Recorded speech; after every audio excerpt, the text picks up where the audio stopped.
네, 프레스룸 라이브는 유튜브로도 시청할 수 있으니까요. 댓글로 좋은 의견 주시면 함께 얘기 나눠보도록 하겠습니다. 자, 정치권 이슈 모아모은 이슈집부터 시작하겠습니다. 저희 프레스룸 라이브의 뉴스 핵심 관계자 여러분들 나오셨습니다. 안녕하십니까? 예, 안녕하세요. 반갑습니다. 네, 더불어민주당 이재명 대표가 잠시 뒤에 이제 피격 8일 만에 퇴원을 하는데 퇴원하는 모습 저희가 생생하게 전해드리도록 하겠습니다. 자, 장관 기자, 먼저 국민의힘 얘기부터 해보겠습니다. 연초부터 이제 전국 순회 중인 국민의힘 한동훈 비대위원장이요. 오늘은 처음으로 1박 2일 일정으로 부산을 찾았죠? 네, 그렇습니다. 한동훈 위원장이 그동안 대전이나 대구, 광주 이런 곳을 다닐 때는 당일 일정으로 소화를 했는데요. 네. 오늘은 1박 2일로 부산을 찾습니다. 오늘 경남 창원에서 먼저 경남도당 신년 인사회를 마치고 부산으로 이동해서 일자리 현장 간담회를 하고요. 내일 오전에는 부산에서 비상대책위원회 회의도 열 예정입니다. 원영수 단장님, 일단은 부산입니다. 부산하면 사실 이재명 대표가 피격당한 곳이어서 좀 관심이 가는데 1박 2일 동안 좀 공들인 이유가 어떤 그 이재명 대표 피습 이후에 헬기 이송 논란 등 여러 가지 문제가 좀 부산 쪽에서도 많이 좀 불거졌지 않습니까? 그런 이유로 좀 작용했다고 봐야 될까요? 그런 부분으로 이야기하시는 분들도 있겠지만 기본적으로 그 부산이 PK의 또 중심 지역이고요. PK가 보면 항상 이제 완전히 그 보수세가 일방적으로 강한 그런 지역은 또 아닙니다. 네. 부산만 하더라도 20대 때도 5석 정도 18석 중에 5석이 민주당으로 넘어갔었고 지금 21대 때도 3석이 지금 넘어가 있는 상태거든요. 네.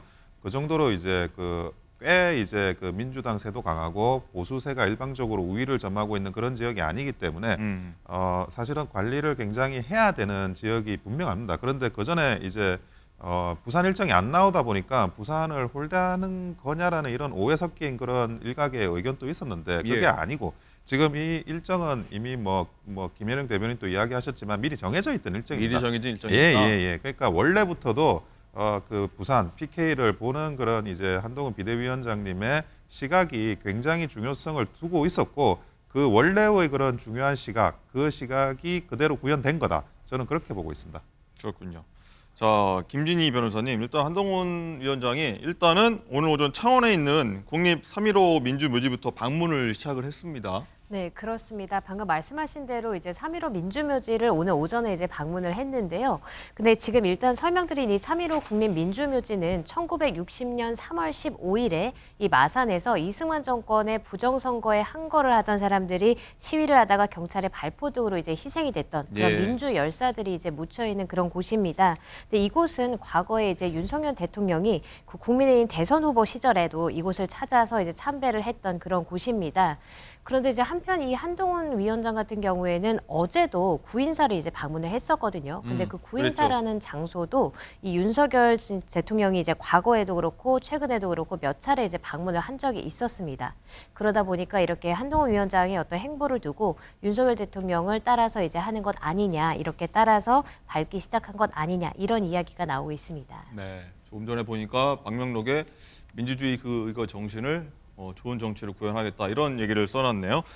자, 한동훈 위원장이 오늘 또 부산 시당 당직자들은 물론이요, 부산 시민들과도 만날 계획인데 그리고 내일 첫 현장 비대위 회의가 예정돼 있는데 비대위 회의가 열리는 곳이 어디인지 저희 영상으로 한번 먼저 만나보시겠습니다. 부산을 축으로 영원한 남북권 발전을 추진하고 전국 균형 발전을 통한 우리 경제의 도약을 위한 것입니다. 다시 시작합니다. 부산 is beginning입니다. 네, 원영수 단장님, 일단은 한동훈 위원장 방문이요, 일단 엑스포 유치 실패 이후에 흔들리는 이제 부산 지역 민심 달래기 일환도 있다 이런 얘기들 해석이 나오는데 그렇다고 좀 봐야겠죠. 근데 또 정책 이슈가 중요한 것들이 있어요. 비대위가 이제 열린다는 거는 어떤 지역과 관련한 현안 이런 부분을 한번 또 제안하고 공론화하고 이런 어떤 국민들께 상기시키는 그런 효과가 있지 않습니까? 네. 그런데 그게 뭐가 있냐면 산업은행 이전이 있고요. 네. 그리고 가덕도 신공항이 있습니다. 지난번 이재명 대표도 신공항 때문에 갔었죠. 그 부분이 이제 약간 이제 지체되는 그런 모습이 보이는 거에 대해서 국민들께 특히나 이제 PK 그 주민들께 그 부분에 대해서 흔들리지 않는 그런 정책의 일관성을 보여주는 게 여당으로서 당연히 해야 되는 부분이거든요. 특히 이제 산업은행이나 이런 부분들은 그 굉장히 그 금융계 전체에서도 큰 이슈 중에 하나입니다. 예. 여러 가지 이해관계가 또 걸려 있어가지고 이게 단순히 뭐 부산만 영향을 받는 게 아니라 전국적으로 이게 영향을 받는 것들인데 이 부분에 대해서 다시 한번 쐐기를 박는 그런 정책 이슈에 대한 언급 이게 제가 볼 때는 비대위에서 하고자 하는 게 아닐까 그렇게 추측이 되고요. 그런 네. 부분 그러니까 지역을 무시하냐 안 하냐 이런 게 헬기 이송 때문에 이슈가 되지 않았습니까? 지역을 무시하지 않는 거는 약속을 지키는 겁니다. 국민의힘이 그 부산 주민들과 PK 주민들한테 했던 그 약속을 지키는 거 그거보다 사실은 그 PK 주민들과 부산 주민을 존중하는 건 없기 때문에 그 부분에 대한 메시지가 더 현안으로서 정확하게 나오기 위해서 이런 비대위가 잡히지 않았나라고 보여집니다. 방금 뭐 그래픽으로 부산 민심 지지율 뭐 여론조사가 나왔었는데 한번 이 이후에 어떻게 바뀔지 한번 봐야겠습니다. 자, 김상일 네. 부장님, 예. 한 위원장이 사실 당초 중진 의원들하고 오찬 간담회를 오늘 예정돼 있었는데 네. 좀 뭐 미뤄졌습니다. 17일로 미뤄졌다고 하는데 예정대로 뭐 17일 날 중진 의원들하고 이제 오찬을 하게 되면은 네. 뭐 어떤 중진 의원들하고 뭐 어떤 상의 조언, 뭐 어떤 메시지를 내놓을 거 아니겠습니까? 네. 어떤 것들을 좀 할지, 어떤 의견을 내놨으면 하는지도 궁금합니다. 글쎄요. 제가 볼 때 지금 중진그룹이 제일 예민한 그룹이잖아요. 예. 당의 헌신과 관련돼서 맞습니다. 헌신을 요구받는 그룹이잖아요. 그렇기 때문에 저는 아주 강한 메시지를 내기보다는 주로 이렇게 그동안에 중진들이 해왔던 걸 좀 이렇게 칭찬해주고 어허. 그리고 주로 좀 듣겠다 뭐 이렇게 이야기하지 않을까 이런 생각이 들고 오히려 좀 강한 메시지는 비공개 때 뭐 이렇게 좀 뉘앙스를 풍긴다거나 어떤 요구를 한다거나 이러지 그 뭐 모두 발언이라 이런 데서 정식 메시지로 내기는 좀 어렵지 않을까. 그리고 왜 이게 선수별로 이렇게 돌아가면서 회동을 한다는 건 주로 당대표가 무언가를 들을 때 전략을 정하기 위해서 예비로 이렇게 그 포석을 까는 그런 과정이거든요. 예전 그런- 비대위원장 뭐 세울 때도 사실 그렇죠. 그랬죠. 예. 그런 거기 때문에 뭐 이렇게 그 예민한 그룹을 자극하는 메시지는 저는 없을 것 같고 그래서 뭐 제가 뭐 바라는 메시지는 뭐 저는 당연히 민주당으로서 네. 지금 총선 승리 전략이 그 용산과의 차별화 내지는 수직적 당정 관계 해소 이런 건데 그거 관련돼서 뭐 신의 한 수의 뭐 고견이 있겠냐라는 걸 좀 묻고 그거 관련해서 약간의 구상을 밝히는 그런 것들이 있었으면 좋겠다 이런 바람은 저 개인적으로 가지고 있습니다. 알겠습니다. 그런데요, 요즘 현장에서 한동훈 비대위원장이 좀 달라졌다. 뭐 시청자 여러분이나 시민들도 예전에 한동훈 비대위원장 모습이 좀 아닌데 이런 걸 많이 감지한다고 하는데 왜 이런 얘기가 나오는지 저희가 영상으로 한번 먼저 확인해 보겠습니다. 감사합니다. 네, 감사합니다. 위원장님 리스크 관련해서 감사합니다. 여기서 그러니까 근데 위원장님 아무래도 현안이라서 그런데 죄송합니다. 또 중요한 현안에 대해서 좀 말을 아끼는 모습이 나왔습니다. 예전에 법무부 장관 시절부터 뭐 취재진 상대로 굉장히 시원시원하게 얘기를 하고 뭐 상대방을 약간 비꼬기도 하면서 정확한 논리로 좀 반박하는 모습 시원하다. 그게 사실 한동훈 모습이다라고 했는데 장관 기자 말을 부쩍 좀 아낍니다. 한동훈 비대위원장이. 어제 저 현장 얘기를 좀 해보자면 한동훈 위원장이 충북 단양에 있는 구인사를 찾았을 때 사실 저희 MBN에 있는 정치부 기자도 저곳을 함께 찾았는데요. 예. 새벽 5시 30분부터 국회에서 출발해서 버스를 타고 이동을 했습니다. 네. 그러면은 한동훈 위원장에게 어떤 얘기를 할지 어떤 질문을 할지 아주 많이 준비를 해 갔을 그럼요. 텐데 그런데 질의응답을 애써 외면하고 한동훈 위원장이 어제 떠났습니다. 종교 행사기 때문에 좀 질문에 답하는 것은 적절치 않다 이런 뉘앙스로 언급을 한 다음에 자리를 떠났는데요. 말씀하셨던 것처럼 법무부 장관 시절에는 그리고 비대위원장 취임 직후에는 자신의 의견을 거침없이 발언을 하다가 이제는 조금 달라진 것 아니냐 이런 얘기가 나오는데 김건희 특검법 등 현안과 관련해서 이 여권의 리스크가 될 만한 일들에 대해서 좀 말을 아끼고 있는 것 아니냐 이런 분석이 나오고 있습니다. 원영수 단장님 일단은 뭐 불편한 질문에도 답을 해야 되는 게 정치인의 숙명이다 이런 말들 많이 하지 않습니까? 그런데 일단은 입을 좀 닫은 모습인데 이 모습 어떻게 보십니까? 정치가 저는 두 가지로 구성되어 있다고 생각하는데 하나는 말과 나머지 하나는 결정이라고 봅니다. 우리가 그때 선대위원장을 하는 게 저도 한편으로 좋겠다고 생각했던 게 선대위원장은 말하기는 참 편한 그런 포지션이에요.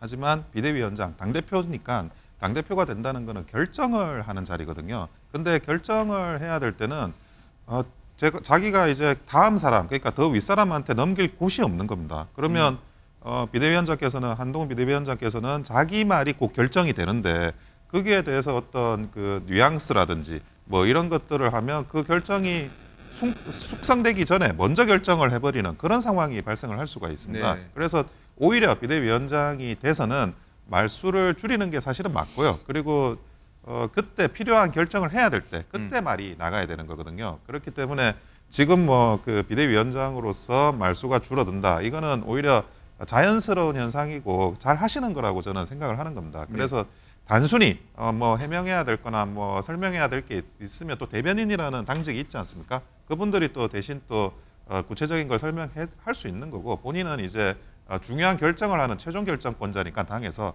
그 결정권자로서 조금 더 이렇게 진중하고 그리고 신중하게 말씀을 해 나가시는 거 그게 바람직한 모습이라고 저는 생각하고 있습니다. 그래도 뭐 예전의 모습 기대하는 분들이 많이 좀 있을 것 같긴 합니다. 네. 예, 어쨌든 한동훈 비대위원장이 이제 지역별로 이제 순회를 돌고 있는데 각 지역에 갈 때마다 굉장히 좀 거기에 맞는 뭐랄까 키워드를 얘기하지 않습니까? 뭐 대구에 가서는 정치적 고향이다, 강원에 가서는 강원의 아들이다 이렇게 얘기를 했었는데 여기에 대해서요 이준석 가칭개혁신당의 정강정책위원장이 이 모습을 보고 한 말이 있는데 그 얘기 한번 듣고 오겠습니다. 이제 한동훈 위원장이 인재영입 위원장을 공동으로 맡은 이유는 결국에는 용산발 인재들이 영입 인재로 한동훈 위원장 입을 통해 가지고 나올 가능성이 있다. 소위 스펙이라고 하는 것이 네. 그렇게까지 높지 않습니다. 그러면 이분들에게 뭔가 그 1등급 한우 뭐 이런 거 붙여주려고 그러면은 인재영입 몇 호 이런 거 붙여줘야 되거든요. 네네. 네, 그런데 그런 역할을 아마 하기 위해 가지고 인재영입 위원장까지 겸임한 거 아닐까. 누군가는 이야기합니다. 국민들의 여의도 정치에 대한 불신이 크기 때문에 우리가 여의도 사투리를 벗어나야 된다는 이야기를 합니다. 제가 단호하게 이야기하겠습니다. 대한민국 국민들은 여의도 사투리를 대체할 또 다른 방언으로서 그들만의 언어인 서초동 사투리를 용납할 생각이 전혀 없습니다. 이준석 전 대표는 서초동 사투리 이거를 좀 비판하네요. 자, 이준석 전 대표가 또 언급했다시피요. 장갈 기자. 국민의힘 비대위원과 영입 인재들 얘기가 나왔는데 영입 인재들이 조금 뭐 어제 그제 해가지고 좀 구설수에 좀 올랐어요. 그렇습니다. 얼마 전에 민경우 전 비대위원이 좀 어르신들에게 뭐 빨리 돌아가셔라 이런 노인 폄하 발언을 해서 사퇴를 했는데요. 예. 이번에는 박은식 비대위원이요. 과거에 백범 김구 선생에 대해서 폭탄 던지신 분이라고 평가한 글을 남겼던 것으로 네. 알려지고 있습니다. 글을 보면 이승만 전 대통령에 대해서는 막장국가 조선시대와 식민지를 이제 막 벗어난 나라의 첫 지도자가 이 정도면 잘한 것 아니냐고 평가를 하면서 김구 폭탄 던지신 분이 국제정세와 나라 시스템을 잘 알까라고 했습니다.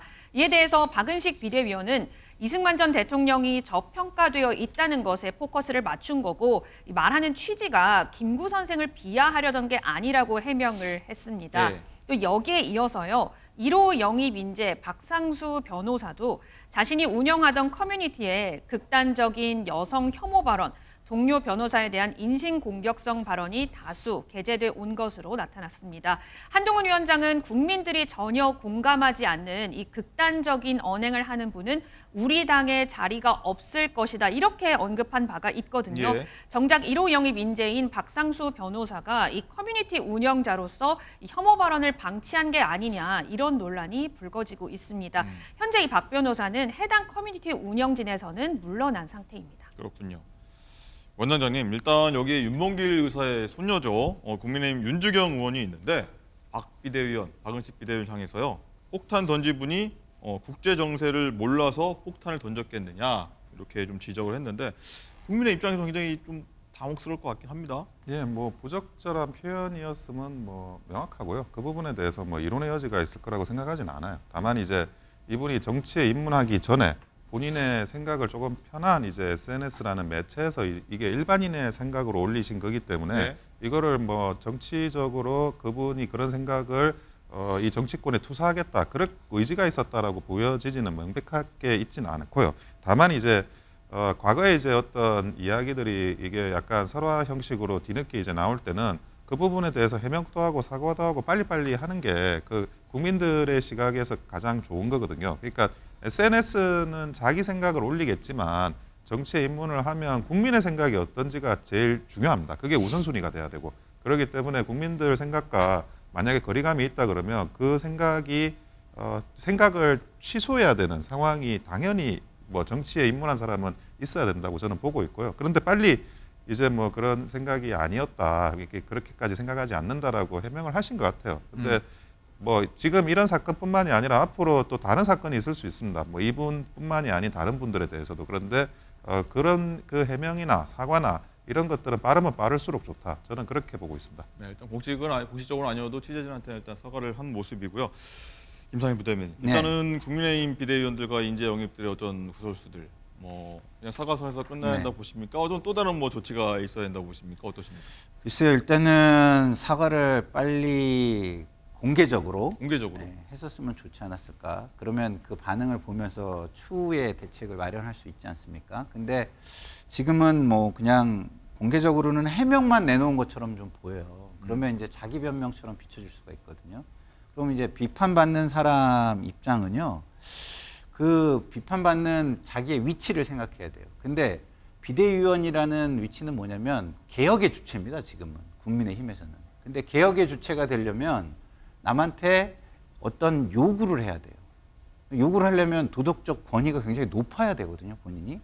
근데 도덕적 권위를 유지하기 위한 행동을 잘못하면은 그 권위가 떨어지게 돼 있습니다. 네. 그래서 지금 현재 아쉬운 거는 그 개혁의 주체가 그 권위를 지키는데 좀 실패하고 있지 않는가. 빠른 사과를 통해서 지금 우리 원현석 단장님 말씀하신 대로 예.